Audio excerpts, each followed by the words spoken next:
tasavvuf ahllari Rasul Akram alayhissalatu vassalamga muhabbatlari yetuk bo'lganidan o sunnatni amalda mukammal tutish uchun buyurilmagan sunnatlarni ham o'zlariga odat qilishgan. Masalan shu salla kiyish, chopon uzun kiyishga o'xshagan.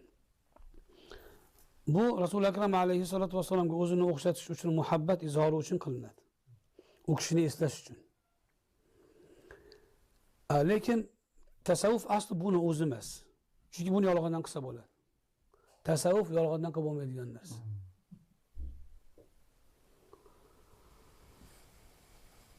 Tasavvuf ahllari botinni isloh qilib, amallarni isloh qilib, hammasi yetib bo'lgandan keyin Rasulullohga yana ham ergashishib kelib turib, zavoid narsalarni ham tatbiq qiladi o'zlarida.